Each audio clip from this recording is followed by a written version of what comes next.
e tem na sua mão 7 estrelas. As 7 estrelas ele vem falando dos 7 anjos da igreja.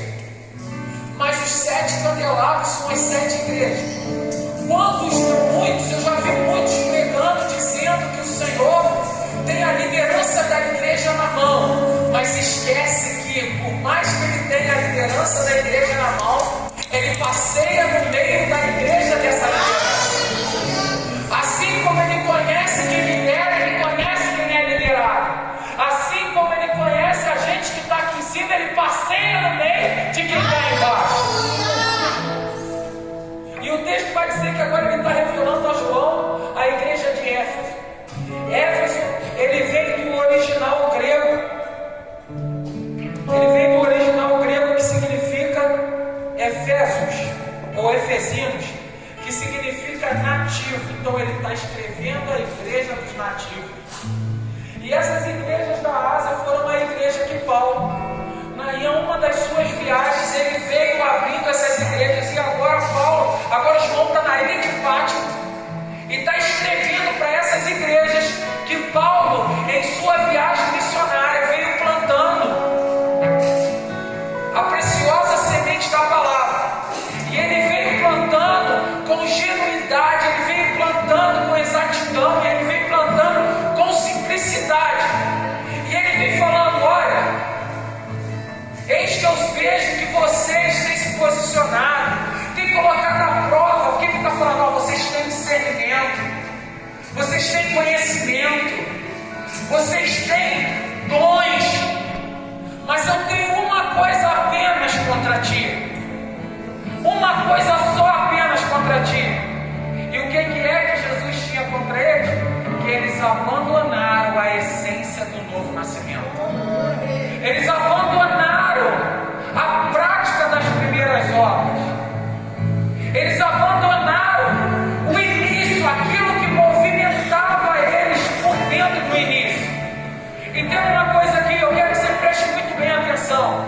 Eu não sei quanto tempo você tem de evangelho, eu não sei o que te motiva a estar aqui, mas se Jesus ele virasse para você nessa noite, e a palavra que ele liberasse para você nessa noite fosse: eu não vou fazer, eu não vou te dar, eu não vou abrir, eu não quero, você continuaria adorando a Ele, buscando Ele com toda a essência, desde o princípio, aquela essência do princípio, você continuaria? Não me responda, pensa aí.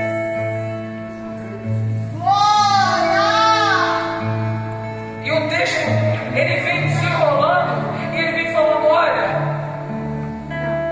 volta à prática das primeiras obras. Irmão Abacuque, ele vai falar uma coisa na sua oração que me chama a atenção: ouvi, Senhor, a tua voz e temi. Quando ele está falando isso, ele está deixando bem claro o que tem que nos movimentar hoje. Jesus, ele continua falando nos dias de hoje, sim ou não? A palavra vai falar que no começo de tudo, ele ia no jardim, na viração do dia, primeiras obras. Ele ia na viração do dia, e ele ia lá e conversava com Adão. E ele viu que essa conversa com Adão podia ser multiplicada. E o que ele faz? Ele vai lá e dá costela, coloca uma auxiliadora. E quando ele coloca uma auxiliadora, ele coloca uma pessoa para andar do lado, para ter esse relacionamento também. Por quê? Porque Deus queria multiplicar relacionamento. E quando eu vejo isso, eu vejo Deus procurando agora por causa do pecado. O que ele precisa fazer? Ele precisa escolher pessoas a dedo, nessa multiplicação de relacionamento, para que ele usasse essas pessoas que quisessem compromisso e quisessem pagar um preço para viver longe do pecado, com práticas de obras, longe do pecado. Aí sabe o que ele faz? Ele usa pessoas para intermediar ele com o povo. E o nome dessas pessoas era profeta. Aí agora diz o texto também que ele também não poderia mais permitir que qualquer um tivesse esse relacionamento com ele. O que ele faz? Ele levanta o sacerdote. E diz o texto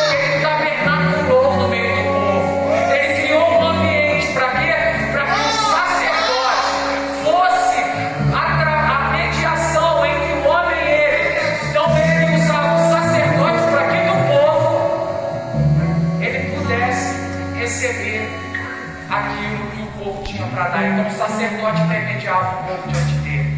Aí agora vem Jesus. E diz o texto que agora vem Jesus 400 anos depois.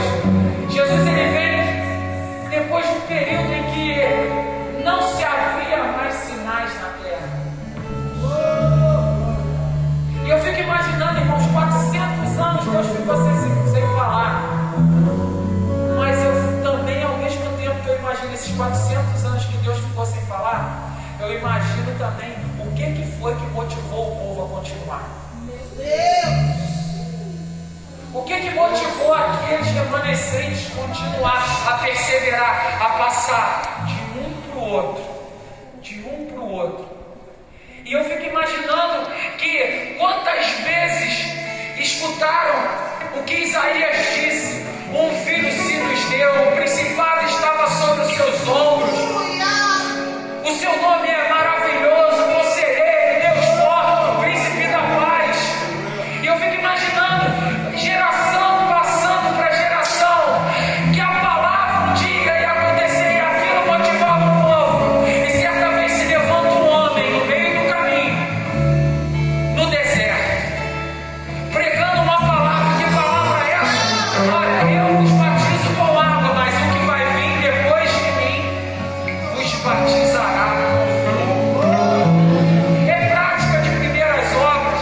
E ele vem anunciando isso aí. Agora diz o texto que agora Jesus ele vem e ele fala assim, João vem falando assim, eu sou sua voz que clama no deserto. O que ele está clamando no deserto? Eu só preparo o caminho. Eu só preparo o caminho. Aí Jesus agora começa e ele chega, e o primeiro ambiente que ele chega, irmão, só tem notícia de Jesus até 12 anos. De 12 aos 30 não tem Jesus, não tem notícia de Jesus. Por quê? Porque ele estava tendo as experiências que eu e você estamos tendo. Ele foi uma pessoa normal em Jerusalém. Ele foi uma pessoa normal em Genezaré, na Galileia. Ele foi uma pessoa como eu e você. Por quê? Porque agora, quando ele inicia o seu ministério, a primeira coisa que ele vem, ele se encontra com aquele que estava preparando o caminho. E ele vem falando assim, arrependa-te, larga a prática do mundo. E ele vem falando, raça de víboras. E você já deve ter escutado isso daqui várias vezes. E o que o texto diz? O texto, e eu fico imaginando e conjecturando, se ele estava chamando de víbora, ele estava falando assim, vem jarará. E não era sogra, não, era pessoa. Batizava lá, e agora jararaca, agora eu te batizo, agora você desce uma jararaca. E sabe o que você sobe? Você sobe uma ovelha. Ele tem esse poder, meu irmão! Desce Sarucucu, e agora sobe a ovelha. Desce Caminhana, e agora sobe a ovelha. Sabe o que está significando isso? Desce viciado, e agora sobe a ovelha. Desce ladrão, e agora sobe a ovelha. Mas de repente ele se depara. Eis que agora tem uma pessoa, ele, opa. E eu fico imaginando pessoas perguntando, por que você desse aí não falou nada? Ele, isso daí eu não sou digno nem de desatar a sandália dos seus pés. Sabe o que ele estava falando ali? Agora desce Jesus comum, e agora sobe o Jesus que vai libertar o mundo do pecado. Agora sobe o Cordeiro de Deus que tira o pecado do mundo. Sabe o que ele estava falando ali? Ele está falando, esse daí é o Cordeiro de Deus que tira o pecado do mundo. E ele ouve uma voz do céu confirmando o que ele estava falando. E qual era a voz que estava confirmando? Esse meu filho amado, em quem a minha alma tem prazer. Em quem a minha alma tem prazer. Aí agora vem Jesus.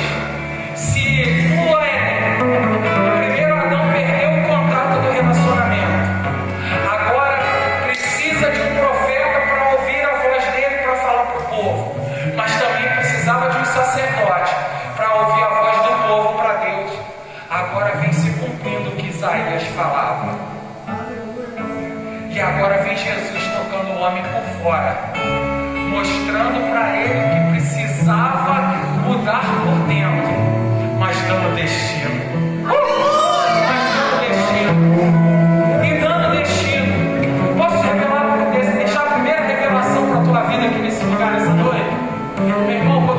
toca a gente por fora.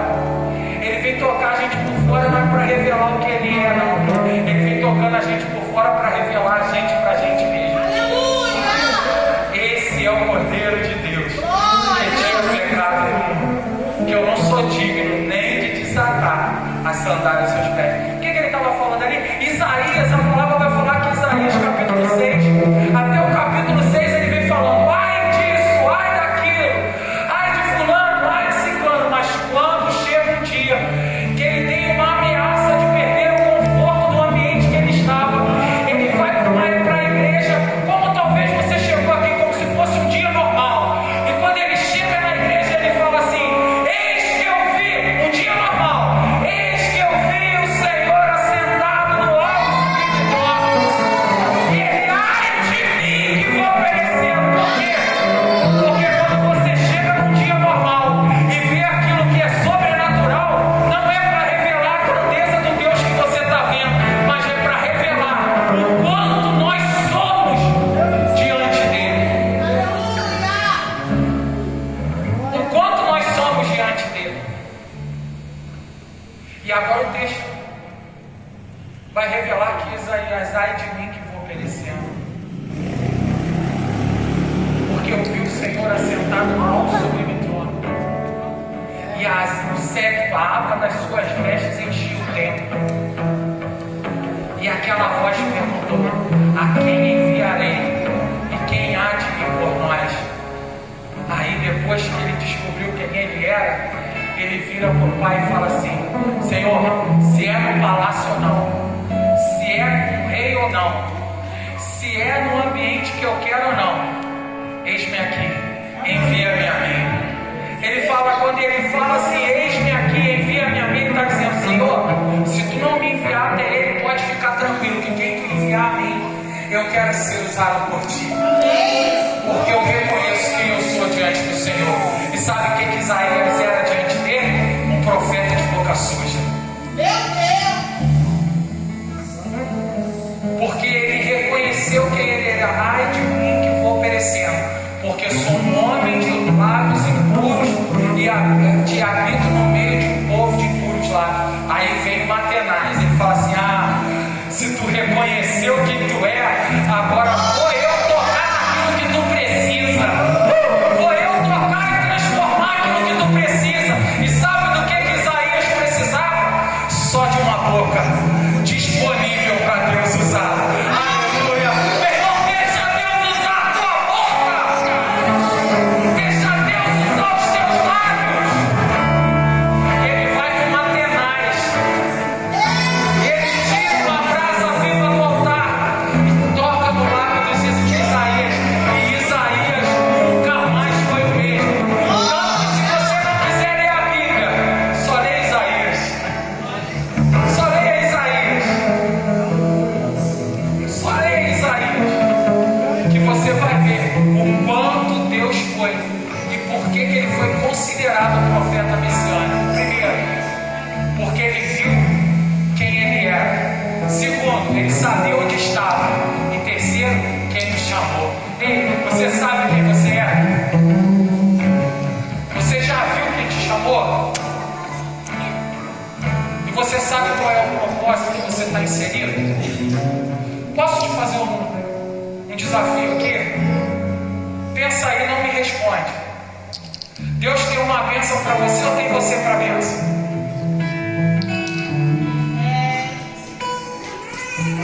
Deus, ele te deu um chamado, e você hoje tem um chamado, que é o chamado que te tem.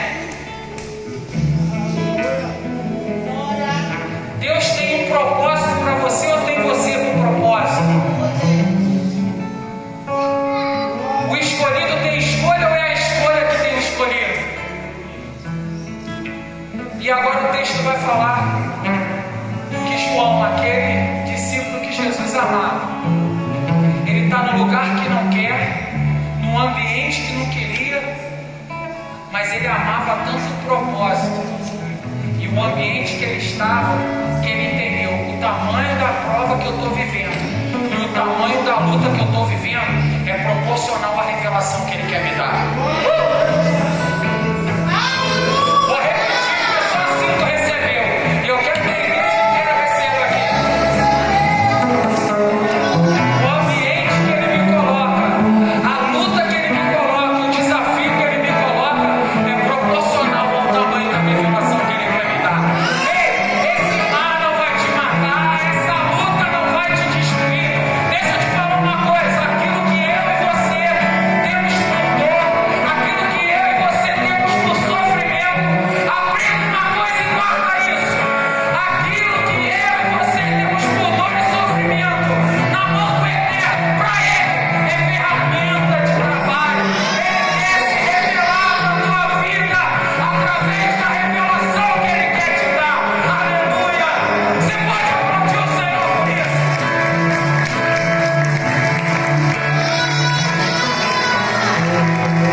Havia um pastor que ele chegou e contou, tinha 99, mas ele viu que uma estava perdida. E o que ele faz? Ele deixa as 99 no aprisco. Deixa eu te fazer uma pergunta. Nos dias de hoje, o pastor pode deixar as 99 no aprisco e a praga que está perdida? Se ele fizer isso, como que ele encontra o que voltou? Quando voltar? Segunda parábola que ele conta, ele vai falar assim, ó. Havia um pai que tinha 2 filhos. Um filho pede a herança fora da época. Herança que tu quer receber fora da época não é bênção. Tem o quê? Maldição. E ele vai falar que mais perdido do que aquele filho que foi, estava o que ficou dentro de casa. E aí ele vai e fala, só esperar, só esperar. Ele saiu como filho, teve mentalidade de servo, foi transformada a mentalidade dele para filho e voltou querendo ser servo. Por quê? Porque tinha gastado a herança. Em compensação, o filho que estava em casa tinha mentalidade de filho, posicionamento de servo, mas nunca entendeu que tudo que tinha na mão era dele. Meu Deus! E porém agora ele vai contar mais uma parábola. E qual é a parábola? Uma certa mulher. Um dia ela vai contar as dracmas. Sabe o que significava as dracmas? As dracmas eram moedas que ela amarrava na ponta do seu lenço. E quanto mais dracma ela tinha, mais digna do casamento que ela ia adquirir, ela seria. E ela vai contar as dracmas, ela percebe que perdeu uma. E aí sabe o que ela faz? Primeira coisa, ela acende a lamparina. Quer revelar quem está perdido dentro de casa? Ei, deixa eu te perguntar, você tem azeite na lamparina aí? Não precisa falar nada não, meu irmão, tu só precisa brilhar. Tu só precisa ter azeite. Segunda coisa que ela faz, ela vai limpar a casa. E ela vai limpar até encontrar. E quando ela encontra, sabe o que ela faz? Ela chama as amigas para festejar. Mas ela só pode chamar as amigas para festejar porque ela tinha uma lamparina acesa e casa limpa. Meu Deus! E aí eu entro. O que está perdido e o pastor foi atrás. Vai ter gente que é necessário ir atrás. Mas vai ter gente que a gente só tem que esperar voltar. Mas eu acho que o pior dos dois é quando está perdido aonde?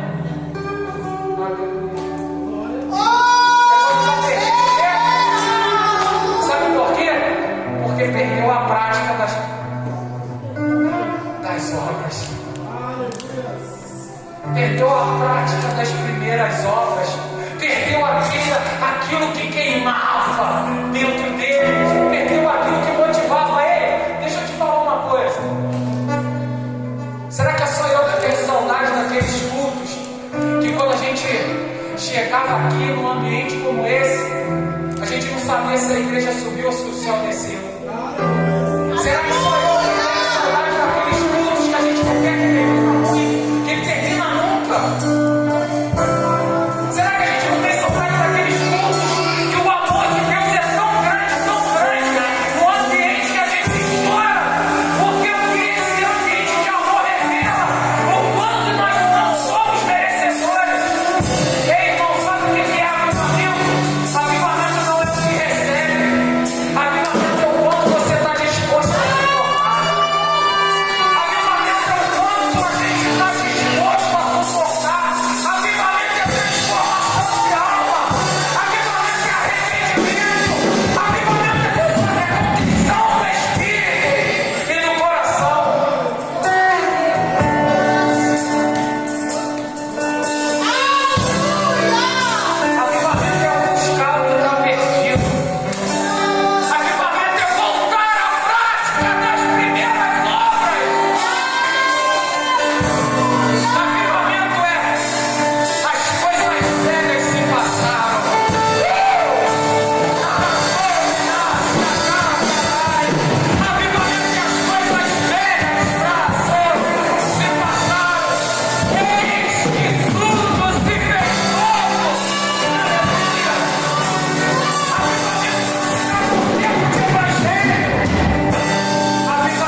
E aí, vem falar que reprovou, que Éfeso reprovou a obra dos nicolaítas. Sabe o que significava a obra dos nicolaítas?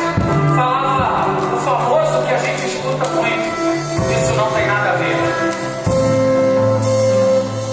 Pastor, pode beber? Isso tem nada a ver. Pastor, eu posso fazer isso porque isso não tem nada a ver. Isso era a prática dos nicolaítas. Você pode comer sim aquilo que foi sacrificado a Satanás, porque isso não tem nada a ver. Eu posso ir no bar, isso não tem nada a ver. Era a obra dos nicolaítas na época. Ah, pastor, me permita aqui falar algo muito sério, já que tem bastante jovem aqui. Pastor, eu posso praticar sexo antes do casamento, porque isso não tem nada a ver. Eu me lembro que há um tempo atrás, eu tenho certeza que essa praia vive isso, que o pastor ele pregava sobre o pecado. A mulher é pecado, fornicação é pecado, cobiçar a mulher do outro é pecado. E quando o pastor pregava sobre isso, tinha mudança de vida, transformação de alma, ou seja, tinha avivamento. E hoje, pastor, o que tem? A pessoa muda de igreja.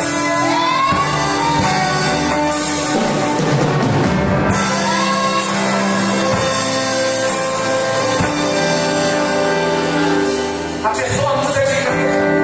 E por que a pessoa muda de igreja? Porque não quer se pagar o evangelho.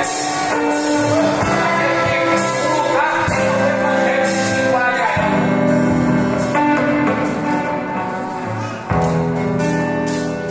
Ela quer entrar no evangelho que se enquadra a ela. Entenda uma coisa aqui. E aí ele vai falar: vocês reprovaram a obra dos nicolaítas. E aí ele vem falar só uma coisa: o que precisa para mudar todo o comportamento de vocês? Arrepende-se. E volta lá atrás, onde caiu. E começa tudo de novo.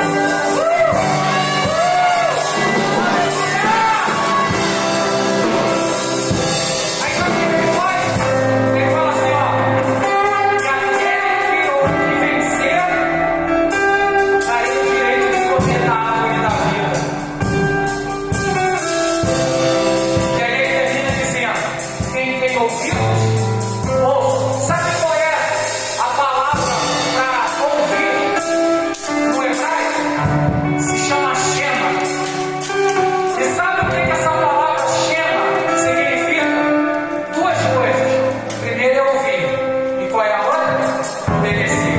Quando ele termina, ele está dizendo assim: quem tem ouvido, Shema, ouça e obedeça o que o Espírito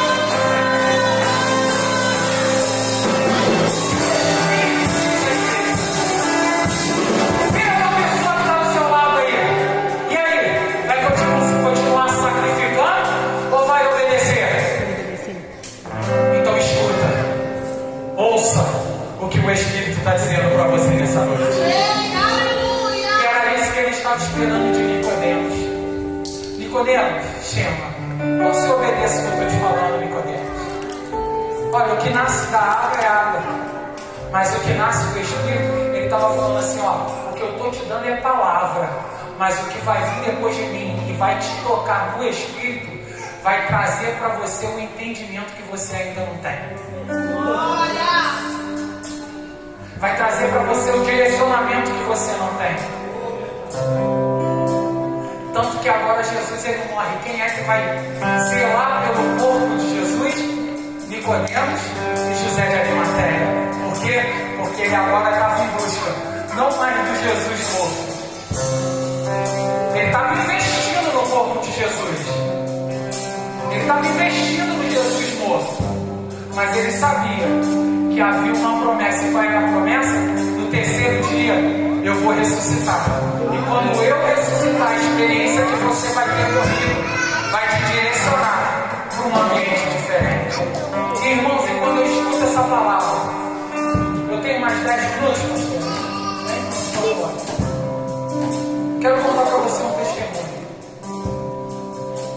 olhei bem de perto e eu quero que você preste muito bem atenção agora. Havia uma família que ela queria muito uma criança.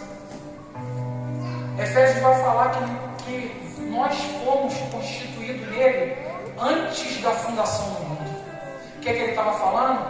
Enquanto tu não tinha forma e tu nem sonhava em nascer, Deus já tinha você pronto. Às vezes a gente olha para um bolo de barro, na cabeça do olheiro já tem um vaso pronto.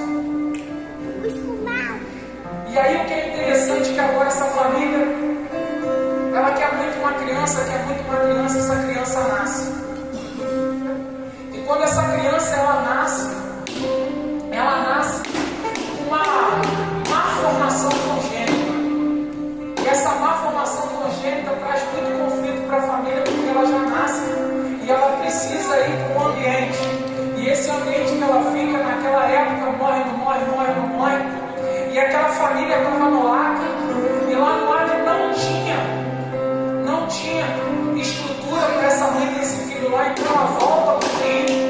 E quando volta para o Rio, vem para Petrópolis, e quando nasce em Petrópolis, nasce do jeito que eu falei para vocês. E fica, morre.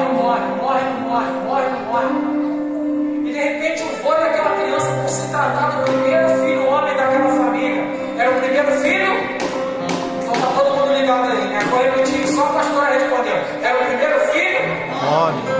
E ali para um homem do lado daquele avô e pergunta assim: será que eu posso orar por essa criança? E aquele avô diz e fala assim: pode orar assim. Daqui a pouco vocês vão entender por que eu acompanhei essa história de perto. Morre, e aquele avô permite orar por aquela criança e fica assim: ó, fica tranquilo. Porque quando eu acabei de orar, Deus virou para mim e falou comigo que ainda hoje vocês vão segurar essa criança no colo. E daí de dentro vai sair uma criança com propósito. E esse propósito, ele vai ser um grande pastor. A gente costuma dizer que quem é escolhido não tem. Eu vou provar para vocês que tem. Nós todo dia temos uma escolha. Todo dia nós temos uma escolha. E aí agora essa criança nasceu com 4 anos de idade. A família tinha muito dinheiro, muitas posses, uma casa muito grande. Aquela criança pega um copo de vidro. Sua mãe servia a Satanás, e Satanás tinha um lugar especial dentro daquela casa. E todas as vezes que todo mundo entrava para falar do Satanás naquela casa, saía de lá.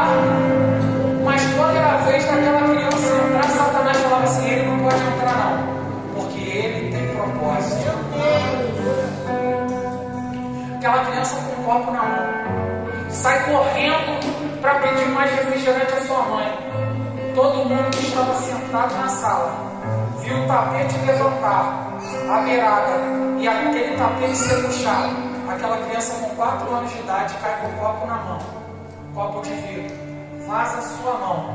E como naquela época, depois que almoçava não podia tomar anestesia, toma 16 pontos na mão assim de frio, com 4 anos de idade, sem anestesia. Agora aquela criança vai fazer 8 anos de idade. 8 anos de idade precisa operar nariz e garganta. E vai para a Casa Providência, ali nas 2 pontes, ali no Valparaíso. E quando a sua mãe pega na mão para atravessar a rua, vem um carro atropela aquela criança. Ela estava indo operar nariz e garganta, agora tem que colocar um pino no pé. Todos os sonhos daquela criança começam a ser frustrados, porque o sonho daquela criança era de ser militar. Ela já pilotava kart e começa a ver que todos os sonhos da criança estão sendo frustrados. Agora, 12 anos de idade, descobre que o médico comete um erro cirúrgico. E quando comete esse erro cirúrgico, o que precisa fazer? Precisa retirar aquele parafuso. E quando ele retira o parafuso, ele comete outro erro. Ele não solta o tornozelo daquela criança. E quando aquela criança volta a estudar, descobre que o seu melhor amigo morreu. E morreu sem falar com ele.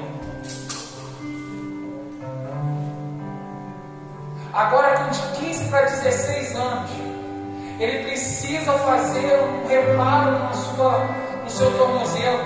Só que já tinha uma diferença, agora ele conhecia Jesus. Ele conhecia esse Jesus que nós conhecemos.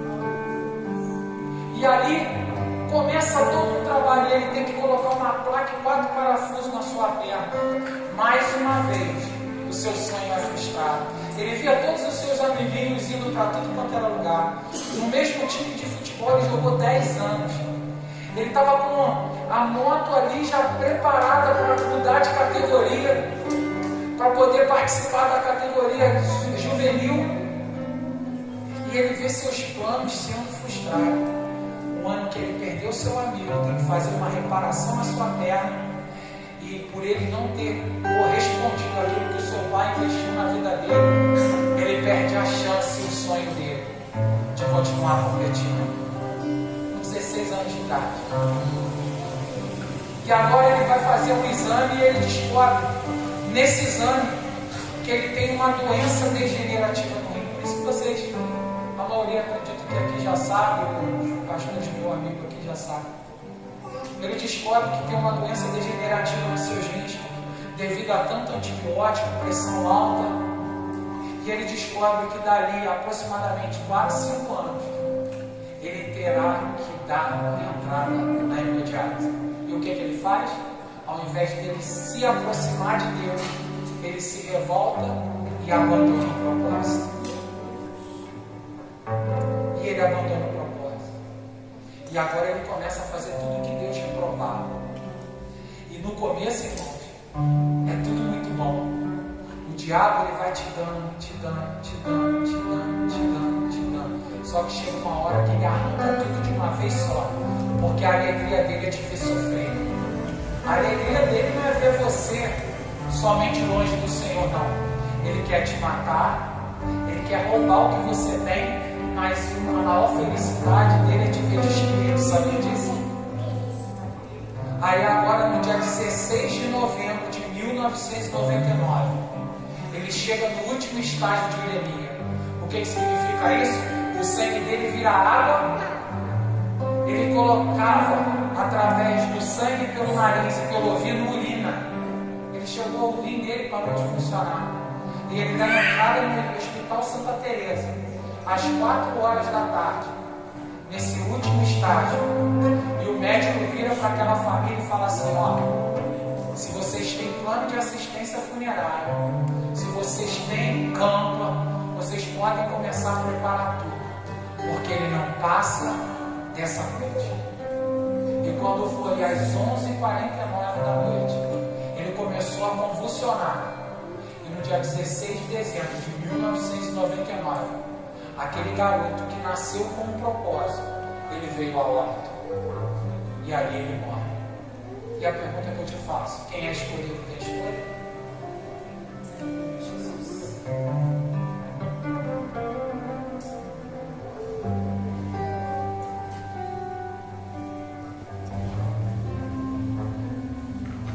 Acabou. E eu te pergunto, às vezes, a gente tem a oportunidade de reverter quadros na nossa vida. Sabe por quê? Porque o maior milagre que tem já está acontecendo. Sabe o que é? Não é cura, não é porta aberta, não é relacionamento. O maior milagre que está acontecendo é a vida. E ainda há vida. Aleluia! Glória a Deus. Você está vivo. Vira para a pessoa que está do teu lado e fala assim: e aí, está vivo aí? Vivo aí? Ainda tem vida aí, mesmo que pareça que ainda é o fim.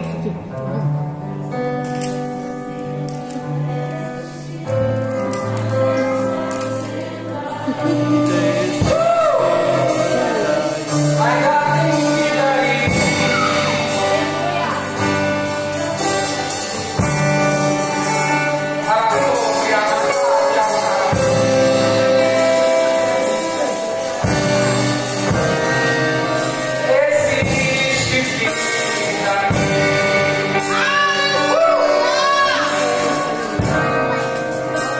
Eu te pergunto, aqueles olhos cheios de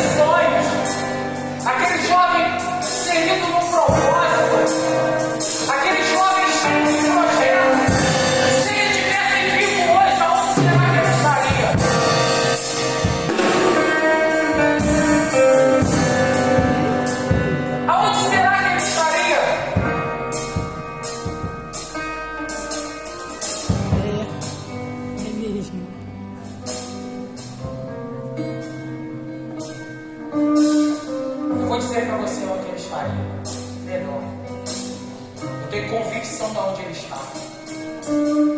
Porque no dia 16 de novembro de 1999, aquele jovem que morreu, é esse pastor que prega para vocês. Glória a Deus, aleluia.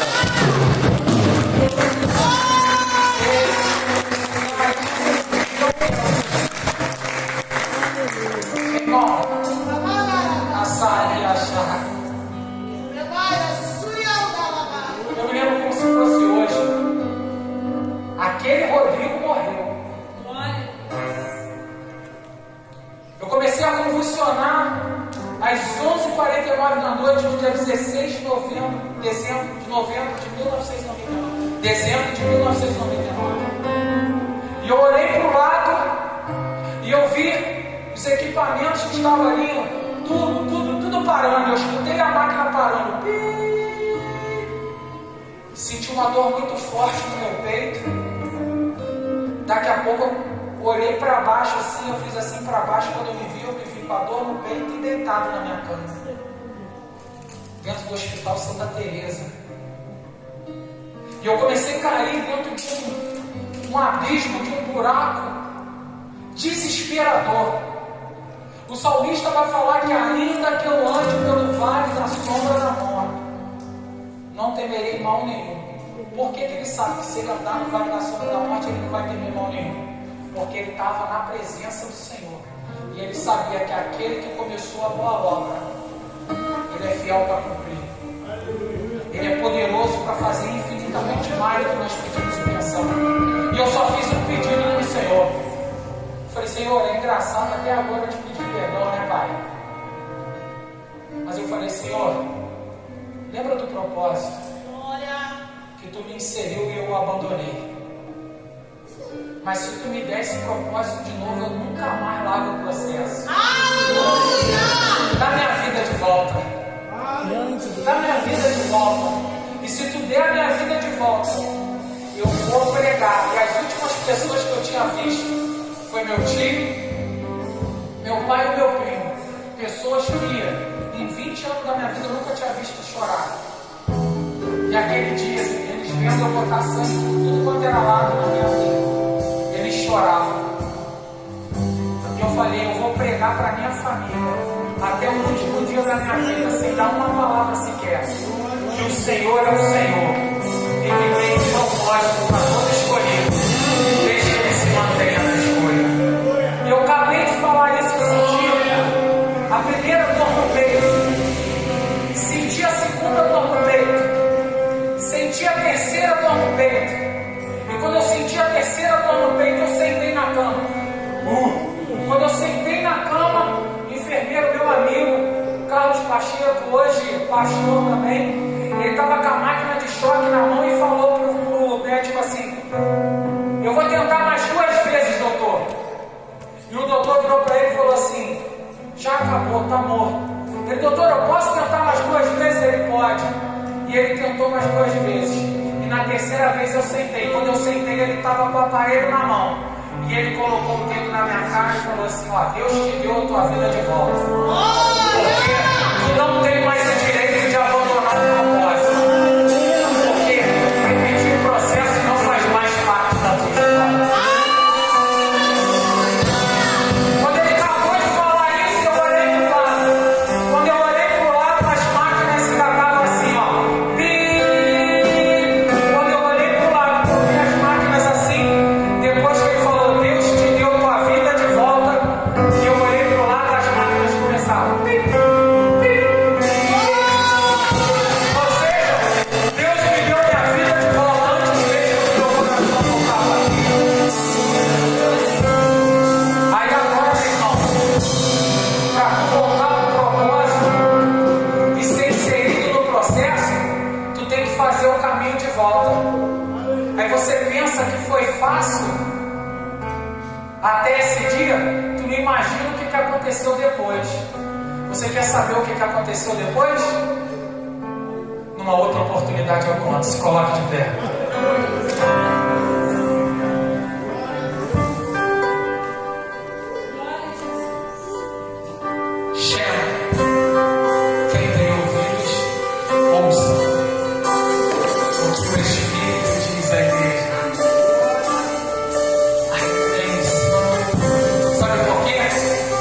seu